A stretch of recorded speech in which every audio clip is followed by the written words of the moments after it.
आपण जदि उज्ज्वला योजना रे आवेदन करिया चाहूँगी उज्ज्वला योजना रे गैस कनेक्शन नबाकू चाहूँगी तेबे आपण मानक एथिपाई कौन कौन सब डॉक्यूमेंट दरकार पड़िबो मु आपण को ए वीडियो रे कहबी।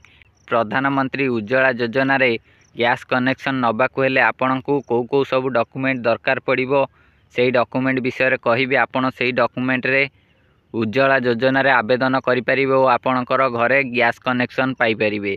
एबे चलंतु जानिबा कौन कौन सब डॉक्यूमेंट दरकार पड़िबो। प्रथमे आपणकर केवाईसी करा जिवो।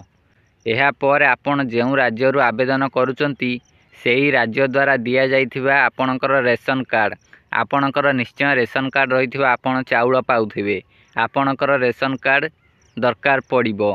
हिताधिकारी एवं वयस्क परिवार सदस्यक आधार ठिकाना प्रूफ भाव में आपणकर आधार कार्ड को व्यवहार करि परिबे।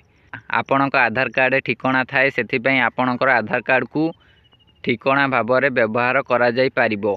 एहा सहित बैंक अकाउंट नंबर एवं आईएफएससी नंबर आपणकर बैंक अकाउंट नंबर जोठी इंडियन बैंक रे हो स्टेट बैंक ऑफ इंडिया हो जेकोसी बैंक हो आपण से बैंक खाता रे चेक करिवे आपणकर बैंक अकाउंट नंबर टी थिबो और सेथिरे गोटे आईएफएससी कोड लिखा जाइथिबो।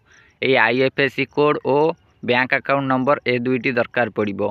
प्रथमे आपणक पाखे रेशन कार्ड थिबा दरकार और आधार कार्ड थिबा दरकार और बैंक अकाउंट नंबर और आईएफएससी कोड रहिबा दरकार।